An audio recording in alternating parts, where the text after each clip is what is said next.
기도하기 전에 다시 한번 말씀드립니다. 우리 인도 선교를 위해서 여러분 계속해서 집중적으로 기도해 주시길 바랍니다. 함께 기도하겠습니다.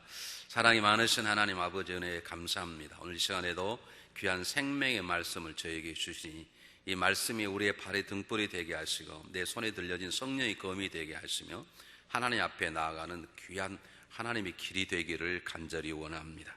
말씀으로 저를 변화시켜 주시고 이 세상 속의 빛과 소금으로 살아갈 수 있도록 이 시간에도 말씀이 충만해 채워 주시길 원합니다. 말씀을 믿음으로 받아들일 때 우리의 상처들이 치료받으며 우리 병든 곳들이 회복되게 도와주시고 하나님 말씀이 우리의 숨겨진 죄악을 도려내어서 정결한 자, 거룩한 자, 말씀으로 깨끗음 받은 자가 될 수 있도록 이 아침에 말씀으로 저희를 충만하게 채워 주시옵소서. 오늘도 연약하고 부족한 종을 세워주셨사오니 하나님이 친히 말씀하시고 하나님만 영광을 받아 주시옵소서. 살아계신 예수 그리스도의 이름으로 감사하오며 간절히 기도하옵나이다. 아멘. 오늘은 하나님의 인도하심 두 번째 시간으로 더 강력한 도전 앞으로 인도하신 하나님이라는 제목으로 여러분과 함께 말씀을 나누기를 원합니다. 기독교 방송을 지난주에 보다가 참 감동받은 장면 하나 보게 되었는데요. 말레이시아에 이반족이라고 하는 조그마한 종족이 있는데 말레이시아 종족 가운데 가장 악하고 독한 종족이라고 소문난 종족이라고 그럽니다. 이 사람들은 자기 마음에 안 들면 상대방을 죽여서 그 목을 자기 집에다 걸어놓고 살 정도니까 이건 보통 사람들이 아니죠. 근데 그 지역에 한국 선교사가 들어가기로 결심을 했습니다. 어느 날 우연히 단기 선교차 따라가다 그 지역을 지나가면서 하나님께서 너가 그곳에 가라 그런 음성을 들어서 이 사람은 잘 나가는 한국의 큰 은행의 지점장인데 그 지점장을 민원없이 내려놓고 부모님들에게 너무 충격 부모님들에게 제가 영원히 선교사할 게 아니고 3년만 섬기다 올 것이라고 그리고 그때 와서 내가 다시 잡을 잡아도 얻을 수 있으니 걱정하지 말라고 그리고 부모님을 설득하고 길도 없고 물도 없고 화장실도 없고 또 선임 선교사도 없는 그것은 길이 없어서 가려면 다 조그마한 배를 타고 이렇게 가야 될 그러한 곳인데 어린 아이들을 데리고 부부가 그곳에 갔습니다. 갈 때는 자기도 한 3년만 하려고 했는데 얼마나 일 열심히 했는지 지나고 보니까 7년이 지난 거예요. 시간도 모르고 열심히 일하다가 이제 좀 몸이 좀 불편해 좀 쉬어야 되겠다라는 생각이 들어서 잠깐 사역을 내려놓고 서울에 와서 진찰을 받았는데 암이 2덩어리를 발견하게 된 것입니다. 이제 얼마 살지 못겠다고 하는 그런 진단을 받았습니다. 수술하면 생명 어느 정도 연장할 수 있을지 모르겠다는 진단을 받았습니다. 그래서 그 선교사님이 기도했답니다. 하나님, 저에게 3년만 더 살게 해주시기 바랍니다. 아직도 우리 어린 아이 너무 어려서 제가 지금 가면 안 됩니다. 3년만 살게 하시면 제 애들 잘 키우고 마지막 잘 자라도록 돕고 그리고 아직 제가 하던 사역이 다 마무리되지 않았는데 3년만 시간 주시면 제가 이반족을 선교를 잘 마치고 그리고 저를 불러가십시오. 그래 기도했더니 하나님이 즉각적으로 말씀하시더래요. 야, 네 애를 네가 키웠냐? 하나님이 그러시더래요. 그 선교사역을 너가 하는 거냐? 그 얘기를 들은 이 선교사님이 충격을 받았습니다. 그렇구나. 나를 낳게 하신 분도 그리고 내 자녀를 내가 먹이고 입혔지만 결국 자라가신 분도 내가 그들 앞에 들어가서 길도 없고 물도 없는 그곳에 그 무서운 곳에 들어가서 목숨 걸고 선교하는 것도 그분이 나를 도우셔서 하나님이 나를 통해 일하신 것이지 내가 한 게 아니구나 그런 생각이 들어서 회개를 했습니다. 그리고 죽음을 받아들이려 하고 죽기 전에 가서 자녀들 좀 봐야 되겠다 생각하고 다시 들어갔습니다. 들어가 보니까 또 일들이 있는 거예요. 그래서 그냥 어차피 뭐 죽을 인생 얼마 못 산다니까 에라 모르겠다 이런 열심히 하자 열심히 했는데 세월이 또 지나버린 거예요. 3년이라는 세월이 후딱 지났어요. 지금 몇 달 못 산다는 사람인데 자기가 내가 지금 이럴 때가 아니지 그럴 때 수술을 받아 조금 몇 달 더 살아야 되겠다 그런 생각이 들어서 서울에 가려고 하는데 그때는 비행기 표값이 없었답니다. 놀라운 것은 그 비행기 표값을 달라고 기도한 적도 없고 자기가 그런 병이 있다고 그렇기 때문에 서울에 가야 된다고 광고도 안 하고 아무도 모르는데 원주민 3사람이 찾아왔더랍니다. 원주민 사람이 찾아와서 선교사님 뭔지 모르지만 선교사님이 한국에 갈 비행기 표값 필요할 것 같아서 저희들이 가져왔습니다 하고 비행기 표값을 주더라는 거죠. 이 동네는 놀라지도 않으셔요. 항상 그렇게 비행기표를 얻으시는가? 나도 좀 그런 일이 벌어졌으면 좋겠어. 그래서 왔습니다, 서울에. 근데 놀라운 것은 서로 진찰해 보니까 암세포가 싹 사라져 버리는 거예요. 그 선교사 이름이 신바울 선교사님이십니다.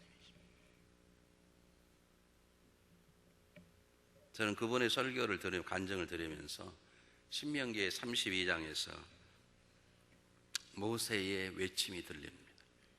여호와께서 이스라엘을 황무지에서 짐승의 울분짖는 광야에서 만나시고 호위하시고 보호하시고 자기 눈동자처럼 지키셨도다. 하나님 바로 저를 두고 하시는 말씀이구나. 우리 아침에 이 하나님을 만나시기를 바랍니다. 정말 우리를 지키시고 우리를 인도하시는 분은 여호와 하나님 한 분이십니다. 세상 사람은 자기를 지키기 위해서 물질을 쌓고 자기를 지키기 위해서 권력 속에 들어가고 세상 모든 걸 다 포기하고 세상의 쾌락 속에 숨어버리지만 우리를 인도하시고 지키시고 보호하시는 분은 하나님 한 분이십니다. 그럼 우리가 하나님의 자녀가 되고 그분의 보호하심과 인도하심을 받는 것처럼 귀중한 것은 없습니다. 정말로 지금 여러분 무엇에 인도함을 받습니까? 여러분이 행동하고 결정하는 것들이 여러분의 무엇을 여러분이 그렇게 하도록 인도하신 정말 하나님이신지, 아니면 말은 교회가 안 됐지만 지금도 물질이 여러분 인도하시는 것인지, 아니면 아직도 세상의 짜릿한 쾌락들이 여러분의 삶을 밖으로 인도하는 것인지, 오늘 두 번째 하나님 인도하심이 얼마나 중요한가를 다시 한번 선포하는 시간입니다. 잘 들으시면 좋겠습니다. 첫 번째, 오늘 본문을 통해서 하나님 우리에게 말씀하시는 가장 중요한 메시지는 하나님 우리를 인도하시는데 순차적으로 우리를 인도하세요. 순차적으로. 제가 이렇게 천천히 하는 것은 답을 빨리 적으라 그 뜻입니다. 순차적으로 인도하십니다. 지난주에 빨리빨리 했더니 저 답 적느라고 설교를 못 들었다 그러시는데, 안 적으셔도 되고요. 적으실 분들은 적으십시오. 하나님이 순차적으로란 말은 무슨 말이에요? 하나님은 절대로 어떤 과정을 건너뛰지 않습니다. 잘 보시기 바랍니다. 하나님 말씀을 명령을 선포를 했는데 오히려 그게 화근에서 주랭랑을 치게 되었습니다. 그리 시내가에 가서 까마귀가 주는 떡과 고기를 먹고 마시면서 비가 오지 않도록, 그 시냇물을 마시면서 비가 오지 않도록 기도하니까 결국 하나님의 계획대로 비가 오지 않아서 시냇물이 말랐어요. 여러분 기억하세요? 때때로 하나님의 뜻대로 되어지는 일은 우리들에게 고통이 될 수 있습니다.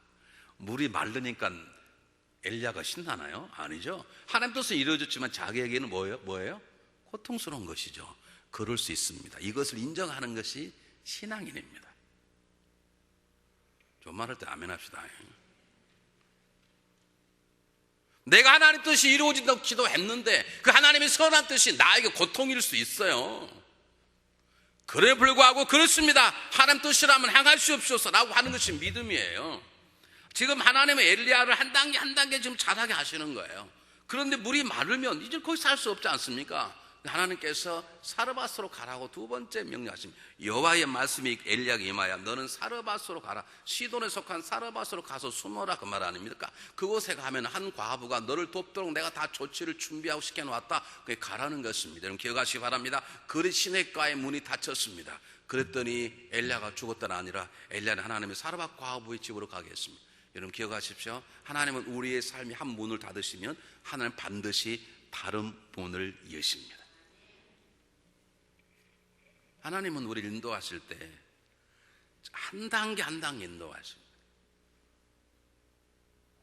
한국과 미국 왔다 갔다 하면 다른 게 하나가 있는데요. 미국 사람들은 아무리 바빠도 세치게 하지 않고 끝까지 줄을 서요. 상당히 질서가 있어요.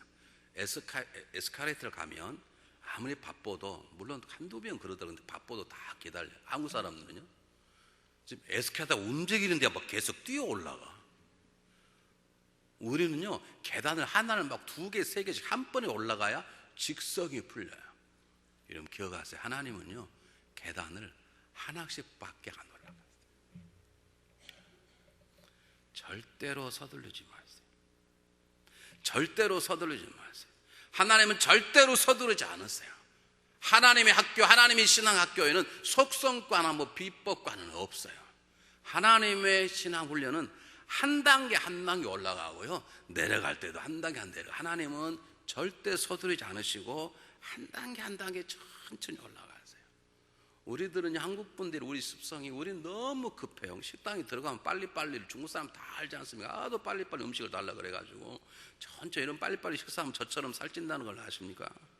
천천히 식사하고 천천히 생각하고 천천히 결단해야 돼요. 우리 너무 성격이 급하죠. 뭘 당장에 대통령 바꿔주면 나라가 어떻게 금방 바뀌어져요? 하나님은 절대로 서두르지 않습니다.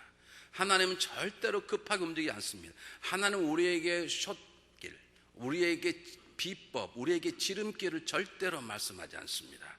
하나님은 노아가 방주 지을 때 120년 동안 짓게 만들었습니다. 요셉이 고통스러운 훈련을 13년 받고 국무총리가 되었습니다. 모세가 이스라엘 지도자로 세움받는 데는 80년이라는 세월이 걸렸습니다. 이것이 하나님의 방법이고 하나님의 마음입니다. 예수님도 3년이라는 공생을 하기 위해서 30년을 홀로 준비하셨고 예수님의 제자들도 3년 반 동안 치밀한 훈련을 받았습니다. 하나님은 건너뛰지 않습니다. 여러분, 하나님은 전능하십니다. 돌이 떡에 되게 만들 수 있으십니다. 그러나 하나님은 농부가 씨를 뿌리고 김을 메고 물을 주고 벌레를 잡아주는 그 몇 달의 농업의 수고 없이 절대 풍성한 추수를 하나님 허락하지 않습니다. 한번 해보십시오, 여러분. 주택복권 놓고 기도 한번 해보세요. 하나. 특별한 경우는 모르죠. 그런데 하나님은 절대로 모든 것들을 한 단계 한 단계 한 단계 이뤄 나가시는 것이지 모든 상황이 중요하다고 급박하게 모든 것들을 다루시지 않습니다. 하나님의 신앙인은 어떠한 중요한 일에도 항상 하나님과 손을 잡고 한 걸음 한 걸음 천천히 걸어가는 길이지 건너뛸 만한 그런 삶의 허락은 하나님이 허락하지 않습니다. 그러므로 하나님의 사람은 순차적으로 인도하시는 하나님의 인도를 받고 내가 지금 여기에 와 있구나. 하나님의 시간표에 의해서 하나님 이루실 때까지 인내하며 기다릴 줄 아는 오직 하나님의 말씀만 신뢰하는 담대한 확신이 저와 여러분에게 있어야 되는 것입니다.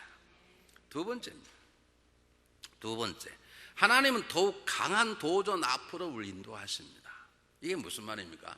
아니면 그리시네가에서 세 가지는 떡과 고기를 지금 다 드러난 곳에서 동굴도 아니고 은밀한 은식처도 아니고 다 감춰진 집도 아니라 들에서 시냇물은 사람 다 보이는 곳인데 그 시냇물이 물속에 들어갔겠어요? 물 옆에 이렇게 바위등 같은 데 앉아 있었겠지요. 근데 그곳에 있는 걸 다 먹였으니 그것이 막혔으면 더 은밀한 곳으로 가야 되는데 하나님 이번에는 사르밧으로 갔다는 거예요. 시돈에 속한 사르밧이라는 말은 무슨 말이냐면 이 시돈이라는 것이 사르밧이 두로와 시돈이라는, 시돈은 이세벨의 고향입니다. 그 중간에 있는 지역인데 요즘으로 말하면 수아펜드라는 지중해 연안의 동네인데요. 이 지역은 이세벨의 아버지가 다스리는 곳입니다. 이스라엘의 아버지는 바알이라고 하는 바알 숭배의 전문가입니다. 잘 보세요. 지금 바알 선지자들과 싸워야 될 엘리야를 머나먼 곳으로 도망가야 되는데 지금 엘리야의 목을 노린 인간 사냥꾼들이 득실득실한 곳인데 왜 하필이면 더 깊은 곳으로 들어가게 하는가?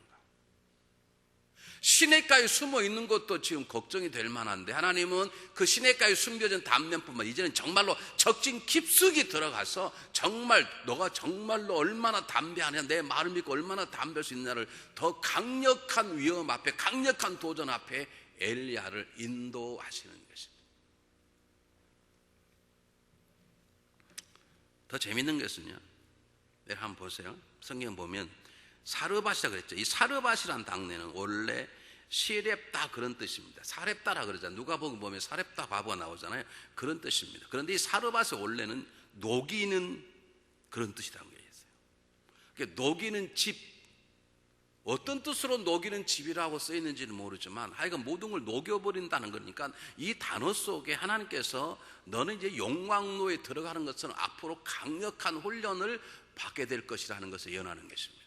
여러분, 그리시네가에서 사르밧까지 상당한 건머리거리입니다. 이미 가뭄이 들어서 시냇물이 마를 정도면 그냥 광야를 건너간다는 건 얼마나 힘들고, 요즘처럼 더운 날씨에, 지난주는 성선했지만 이번 주는 덥다 그러대요. 여러분, 100도 막 120도 되는 곳을 여러분 한번 걸어가 보십시오. 그것도 멸치를 물도 없이. 이것처럼 힘든 것이 없을 것입니다. 가는 길을 이미 그 길을 통해서 엘리야는 하나님도 강력한 도전 앞에 목숨을 거는 걸음을 거는 것이죠. 하나님은 그래 너가 그리시니까 수고했다, 이제는 좀 더 가볍죠. 아닙니다. 우리 군대 가서 훈련을 받잖아요. 우리 자매님들은 군대 가면 군대 얘기하면 제일 싫다는데, 군대 가면 쉬운 것부터 쉬운 제일 마지막에 뭘 합니까? 유교 훈련합니다. 제일 유교 훈련합니다. 점점 강도를 높이죠. 가자마자 유교 훈련하면 다 죽습니다. 한 단계 한 단계 강도를 높입니다. 여러분 삶 가운데 내가 요즘 왜 그러지? 내가 이렇게 기도하고 신앙생활 잘하는데 왜 갈수록 어렵지? 하나님이 여러분을 강력한 믿음의 수준을 올리시기 위해서 여러분에게 더 강력한 도전의 용광로 속으로 여러분을 집어넣는 것을 믿으시기를 바랍니다. 하나님은 이미 용광로 같은 그 무더운 대지를 걸으면서 엘리야에게 믿음 훈련을 이미 시키고 계신 것이에요. 오직 엘리야가 믿는 거 하나는 하나님 말씀. 그곳에 가면 너가 죽으리라가 아니라 그곳에 가면 한 과부가 너를 먹고 살게 할 것이니라 라고 하는 하나님 말씀 하나. 그리 시냇가에 가서 있어라. 까마귀가 떡과 고기를 너에게 줄 것이니라. 그 말씀을 이루신 그분, 내가 너가 기도하면 비고지 않게 하겠다, 그 말씀을 이루신 그분의 그 말씀의 신실하신만을 믿고 가도록 단 아무것도 희망이 없는, 왜 그 죽음의 적진에 들어가는가? 하나님 말씀하셨고 그분이 나를 지키실 거라는 확신 하나, 그걸 지금 엘리야에게 훈련시키신 것입니다. 뿐만 아닙니다. 이런 한번 성경을 잘 보실 필요가 있는데요, 한번 9절 한번 보시기 바랍니다. 너는 일어나 시돈에 속한 사르밧으로 가서 거기 유하라. 내가 그곳 과부에게 명하여 너를 공개하였느니라. 여러분, 우리가 지난주에 뭐라 그랬습니까? 발 앞에 쓴 아합 앞에 쓴 다음에 아합이 엘리야의 말 하나에 눈 하나 껌따가 잡고 오히려 위험이 되자 엘리야를 하나님 도망시키는, 뭐라고 도망시키는? 네가 알아서 가라 그렇지 않고 그릿 시냇가에 가라. 그러면 까마귀가 너를 먹이고 떡과 고기로 너를 먹일 것이니라 라고 정확하게 장소와 자기를 먹일 대상을 딱 얘기를 했어요. 그런데 지금은 사르밧으로 가라는 거예요. 사르밧 어디로 가요? 그 누가 자기를 돕는다 하는데 그 사람이 누구예요? 누구 집 가서 당신 나를 돕는 사람 물어볼 수 있나요? 성이라도 가르쳤다면 문패라도 보지만 아무 말 하지 않고 너는 무조건 사르밧으로 가라. 여러분 생각해 보세요. 이러면 어느 날 기도하고 있는데, 한국 기도하고 있는데 달라스로 가라. 누가 너를 먹여 살릴 것이나. 달라스 오기가 쉽겠습니까? 이전에는 구체적인 장소와 자기를 책임질 대상을 얘기했는데 이번에는 무조건 가. 알려고 하지도 몰라 가. 하나님께서 아브라함에게 말씀하시기를 갈 때 우리를 떠나라. 내가 너를 축복된 땅으로 인도하리라. 어떻게 가야 되겠습니까? 그냥 가. 그래서 성경은 아브라함이 갈 바를 알지 못한 채 떠났다 그래. 이게 믿음인 것이죠. 엘리야에게 이번에는 말하지 않고 너 정말 날 믿냐? 믿습니다. 그러면 이번 무조건 가면 너를 돕는 일이 벌어질 것이야 라는 한 단계 더 강력한 도전 앞에 하나님은 엘리야를 인도하시는 것입니다. 세 번째, 더 놀라운 것은 가다가 나무를 줍는 여인을 만났어. 엘리야가 금방 저 사람이 하나님을 말하는 사람이구나, 이걸 깨달았겠죠. 그래서 물을 달라고 요구합니다. 여러분 생각해 보세요. 지금 가뭄이 들었는데 한 과부라 그러면 자기가 본 줄 알았으면 자기가 떠다가 과부를 먹여야지. 과부는 그때나 지금이나 다 사랑의 대상이고 우리가 지켜봐야 될 사람들이 과부거든요. 성경 특별히 과부에 관심을 갖고 고아와 과부를 우리 잘 도우라 그랬으면 그 당시에도 자기가 물을 갖다가 여인이 얼 고생하는가, 이 나무 하느라고 수고를 많았는데 물 한 잔은 드시게 하고 자기가 줘야 되는데 열려가 뻔뻔하게 그 과부에게 물 한 잔 달라는 거예요. 이 여인이 참 이상하죠. 말 한마디 없이 나무 칼 내려놓고 물을 떠서 마십니다. 그 물을 마셨으면 고맙다고 하면 이번엔 떡을 좀 가져다 달라는 거예요. 그럼 성경 한번 보시기 바랍니다. 12절. 떡을 달라고 그러니까 한번 보세요. 뭐라고 말하는 거야? 12절.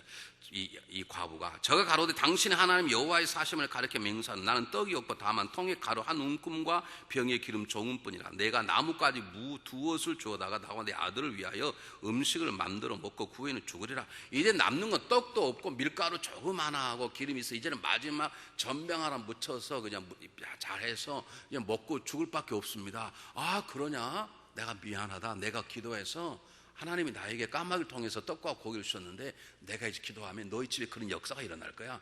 내가 취소한다. 그리고 하나님께 기도에 떡을 달라고 그럴 텐데 엘리야 보세요. 13절에 엘리야가 저희를 이르되 두려워 말고 가서 내 말대로 하려니와 먼저 그곳으로 나를 위하여 작은 떡 하나를 만들어 내게로 가져오고 그 후에 너와 내 아들을 위하여 만들라. 이런 뻔뻔한 말이 어떻게 있습니까? 이거 완전히 사이비 교주가 하는 얘기거든요. 여러분 생각해 보세요. 이거 예입니다. 아멘 안 하셔도 돼요. 여러분 사업이 절대 망해버렸어요. 이거 다 계산한 돈 5,000불밖에 없어요. 그래서 이제 생각 중인 거예요. 5,000불 가지고 딱 하면 비행기표, 부부 비행기표 끊어서 한국으로 다시 가든지 아니면 한 달 살고 확 죽어버릴까. 지금 그런 상황 제가 찾아갔어요. 5,000불까지 어떻게 하려고. 목사님 5,000불 가지고 비행기표 딱 끊으면 그냥 한국 가서 다른 밑에 살든지 여기까지 살다가 둘 중에 하나 하려고 합니다. 무슨 소리? 건축하고 내시오. 그럼 여러분 어떻게 생각하시겠습니까? 당장 그 즉시 다른 교회를 가시지. 여러분 이게 지금 말이 됩니까? 근데 이렇게 말하는 건 하나님의 명령이었어요. 여러분 기억하세요. 때때로 하나님께서 우리들에게 우리의 이성으로는 이해할 수 없는 일들을 시키실 때가 있습니다. 하나님의 말씀은 상당하게 모든 이성적입니다. 그러나 때로는 우리의 윤리가 도덕의 수준을 건너뛸 때가 있어요. 자기가 지금 과부의 집을 먹여 살려야 되는 것이죠. 그런데 어떻게 그걸 달라고 먼저 달라고 그럽니까? 이런 뻔돌이 어디가 있습니까? 어쩌면 엘리야가 살아온 가운데 가장 힘든 순간이 이 순간이었을 거예요. 뭘 달라고 하는 걸 할 수 있어요. 근데 먹고 죽겠다고 아무것도 없다는 그에게 떡을 가져오라. 이건 보통 힘든 일이 아니었을 것입니다. 한번 보시기 바랍니다. 13절. 나는 그냥 떡만 달라 그러면 차라리 낫겠어요. 그런데 13절. 엘리야가 저를 두려워 말고 가서 내 말대로 하려니와 먼저 그것을 나를 위하여 작은 떡을 내게로 가지고 그 후에 내 아들을 위하여 만들라. 그 다음 보세요. 14절. 이스라엘 하나님 여호와의 말씀이네. 나 여호와가 비를 지면에 내린다. 그 통의 가루는 다 하지 아니하고 그 경의 기름 없으지 아니하래. 그 다음에 하나님께 너희 모든 걸 채워줄 것이다. 이거 얼른 들으면 이거 완전히 협박이고 공갈이고 사기고 이건 보통 사이비 교주가 이거 뻥치는 거 아닙니까 이게.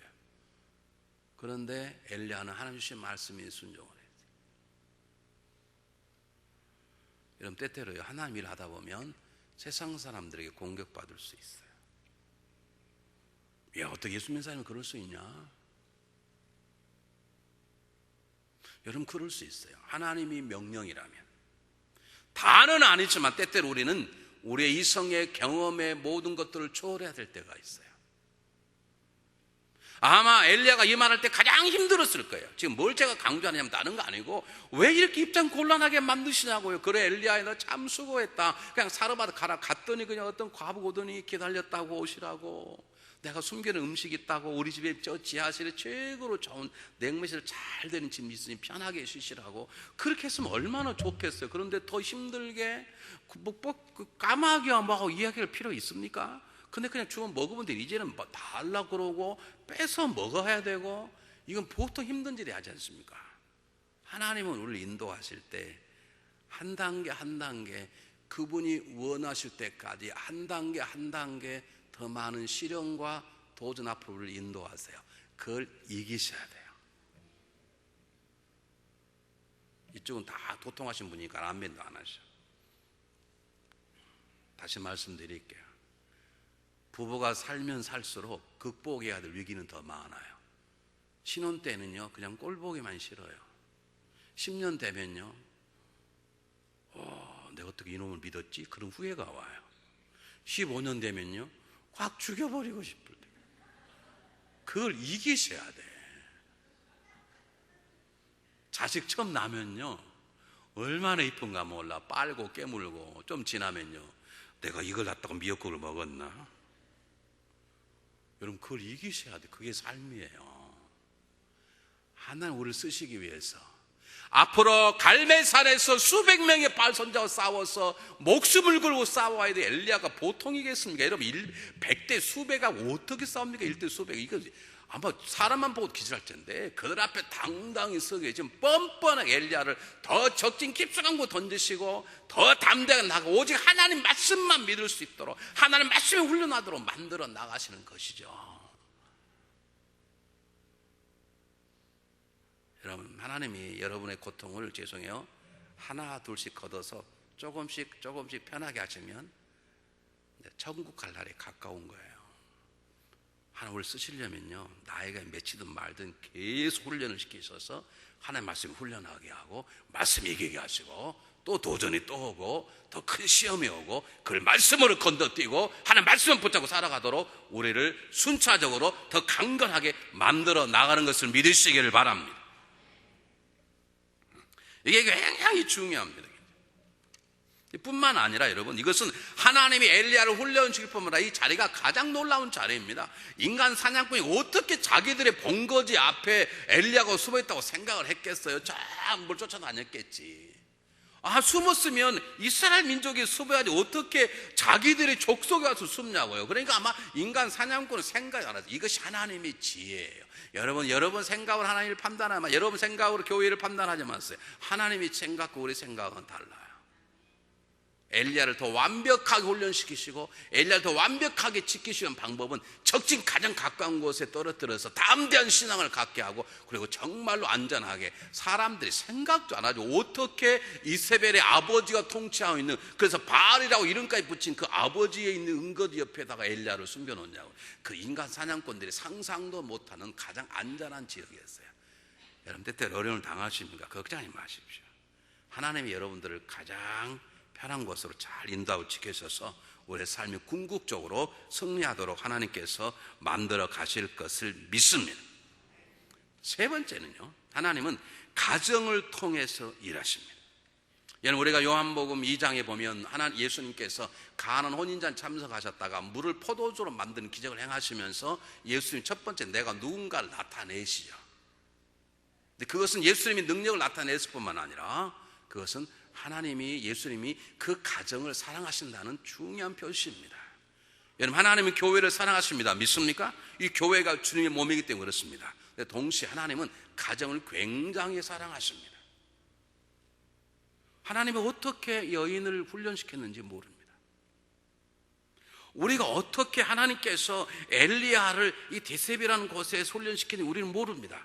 동일하게 어떤 방법으로 하나님이 이 여인이 하나님을 믿지도 않는 사람인데 어떻게 엘리야에게 물을 갖다 주게 하고, 자기가 마지막 먹고 죽을 뻔했던 그것을 먹이고, 그게 하나님 사람을 섬기면 자기 바알 섬겨 자기는 죽는 것인데 왜 목숨을 걸고 이 또 선지자를 왜 돕도록 하는 것인지, 어떻게 한 것인지 모릅니다. 하나 분명한 것은 다 할 수 없지만 하나님은 가정을 사랑하신다는 것이에요. 왜냐하면 결국 이 가정 속에 놀라운 역사가 일어난 것이죠. 한 번 먹고 죽으려 했던 것이 감히 끝날 때까지 끊이지 않았고, 이 가정은 정확하게 그 이름은 모르지만 수치나 우리들까지 지금 증거가 되고, 지금 이 시간에도 여인에 대한 얘기가 세상에 증거되지 않습니까? 그러니까 결국 이것은 엘리야일 뿐만 아니라 누구 위해래요? 이 여인, 이 가정을 위한 하나님의 역사이기도 하는 것입니다. 여러분 기억하십시오. 이건 다른 말로 바꾸면요, 여러분 그 신앙의 중심은 교회입니다. 그러나 잘 기억하십시오. 교회 와서 사랑을 배우고, 교회 와서 겸손을 배우고, 교회 와서 섬김을 배웠으면 그 사랑과 겸손과 섬김이 직접 실행되고 나타날 곳은 어디라고요? 가정이 문제입니다. 우리는 까꾸로 살아요. 교회 와서는 할렐루야, 네 집사님, 그래요, 자기가 여기 앉을래? 밥 갖다 줄까? 하고 집 들어가면 쌍 밥, 그러고 그거 어떻게 그렇게 변하는 거예요? 다시 말씀드립니다. 교회가 신앙의 중심입니다. 이것은 영적인 훈련소, 영적인 학교입니다. 여기서 잘 배우십시오. 겸손이 무엇인지, 사랑이 무엇이, 섬김이 무엇인지 배우셔야 합니다. 이곳에서 그 배움이 첫 번째 나타날 곳은 가정입니다. 가정. 하나님, 내가 너에게 놀라운 일 앞을 행할 것이다 라고 엘리야에게 하나님 약속을 훈련을 시키셨어요. 그 놀라운 기적의 첫 번째 일어나는 곳이 사라밧 과부의 가정이었어요. 어떻게 감염이 끝날 때까지 그 집에 통에 가루와 병에 기름이 마르지 않는가? 하나님이 그 가정을 통해서, 기적을 통해서 내가 가정을 이만큼 중요시 여긴다.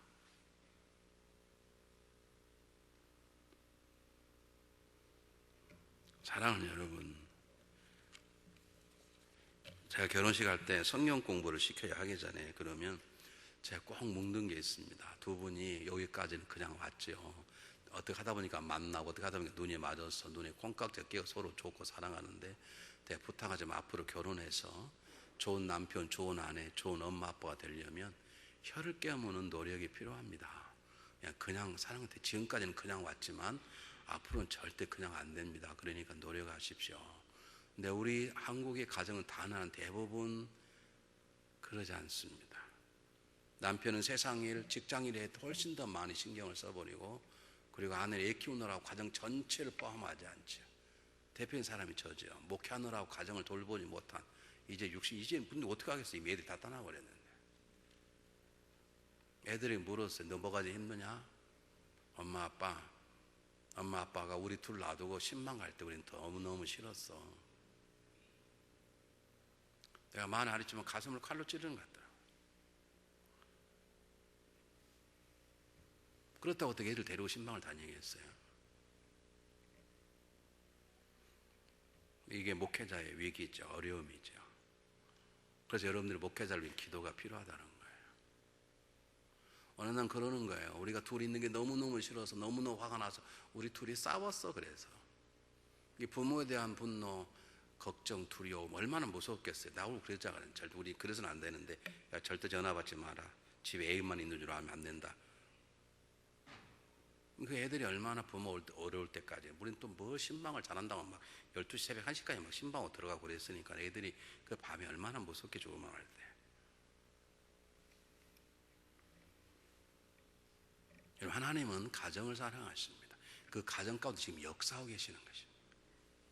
여러분의 가정에 이런 역사가 있으시기를 바랍니다. 네 번째입니다. 간단히 하겠습니다. 이방인들을 이방인까지 사랑하십니다. 왜 엘리야를 이스라엘에 숨기지 않았는가? 이것은 하나님의 거룩한 분노입니다. 하나님 신앙을 저버리고 바알 신 앞에 무릎을 꿇은 이스라엘에게 내가 좀 분노한다는 거룩한 분노인 것이고, 그럼 왜 이방인을 숨기는가? 하나님이 이방인까지 사랑한다는 것이에요. 여러분, 출애굽기 19장에 뭐라고 말합니까? 세계가 나에게 속한 것이니 세상이 다 내 것이다. 세상 열방이 다 나의 것이라는 것이죠. 이 말은 내가 사랑하는다 그 말입니다. 그래서 이스라엘 민족을 이 세상을 섬기를 뭐로 세웠다고요? 제사장 나라로 세웠어. 근데 그걸 까꾸로 이스라엘 바꿔가지고 이스라엘 민족은 하나님 우리를 사랑하는 선민 사상으로 바꿔버린 게 이스라엘 망한 것이죠. 하나님 모든 세계를 다 사랑하세요. 그래서 아수르까지 가라는 거 아닙니까?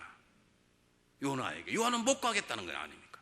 바로 그들을 섬길 제사장의 나라로 이스라엘을 세웠듯이 이 시대에 열방을 섬길 사람으로 누굴 세웠어요? 저와 여러분을 세웠어요. 믿습니까? 우리가 가지 못할 나라고 우리가 사랑하지 못할 민족이 없어요. 여러분 기억하세요. 다른 말로 줄여서 말하면 우리가 대화가 안 통할 사람이 없고 원수될 사람이 없다고. 우리가 하나님의 제사장으로 모든 사람을 섬길 사람으로 섬겼다면 이방인도 한국 사람도 일본 사람도 소련 사람도 다 섬길 수 있고 사랑할 수 있도록 저와 여러분 만드신 것을 믿으시기를 바랍니다. 제발 우리끼리 모여서 흑인 욕하면 안 됩니다. 우리끼리 모여서 멕시코 사람 욕하면 안 됩니다. 왜 욕합니까? 우리는 똑같은 말도 코 큰 사람 그렇잖아요. 우리 코쟁이라 그러잖아요. 왜 그렇게 얘기하시느냐? 한국 사람들, 우리 교우들이 한국 사람들이 멕시코 이렇게 엘리베이터 타고 올라가는데 흑인들이 있더랍니다. 되게 크더라고요. 깜둥이 되게 크네 그랬더니 깜둥이 하지 마세요 그러더래요. 다 한국말 다 알아듣고. 왜 우리는 그렇게 무시하고 사는지. 여러분 기억하세요? 왜 이방 여인에 갔겠을까요? 하나님께서 이방 민족까지 사랑하신다는 거, 세계 만민이 내 거라는 거예요. 왜 우리가 복음들 인도를 왜 가요?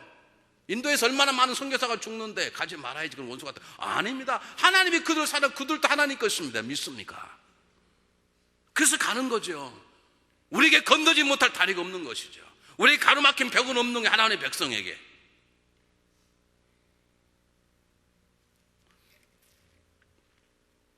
꼭 기억하시기 바랍니다. 다섯 번째입니다. 마지막입니다. 간단합니다. 함께 하시는 인도하신 하나님, 함께 하시는 인도하신 하나님이세요. 하나님은요 디셉이라는 곳에서도 엘리야와 함께 하셨고 그리 시내까지 하나님 함께 하셨고 사르밧 과부 집에 하나님 함께 가셨어요. 가서 이미 다 준비하고 계신 거예요. 어떻게 사르밧 과부 그런 행동할 수 있어요? 그리고 기름과 떡이 막 계속 남도록 한 역사를 누가 행하시고 하나님 행하신 것이니까 그곳에 하나님이 함께 가셔서 하나님께서 엘리야에게 지도 한 장 주고 너 알아서 가 그렇지 않고 지도도 주시고 손도 잡으시고 가셨어요.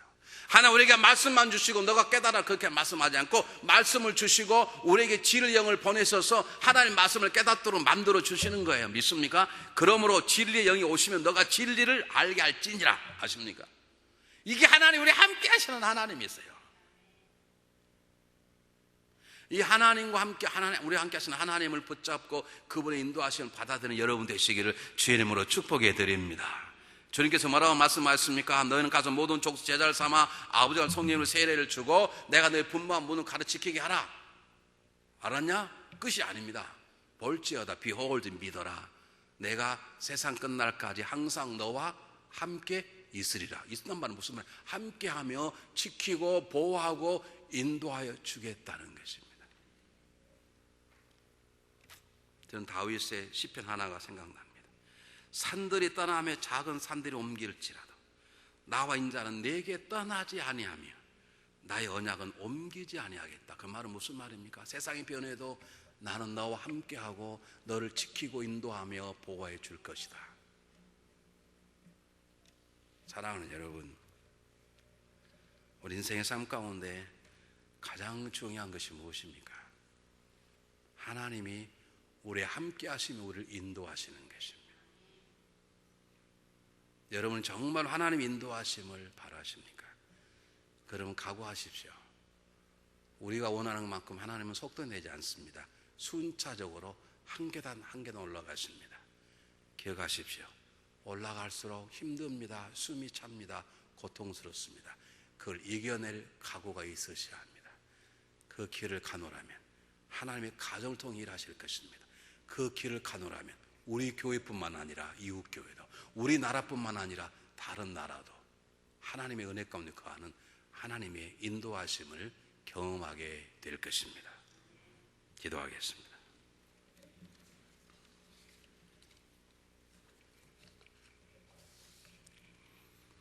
사랑의 하나님, 저희들 엘리야처럼 인도해 주셔서 엘리야처럼 담대한 신앙인이 되기를 원합니다.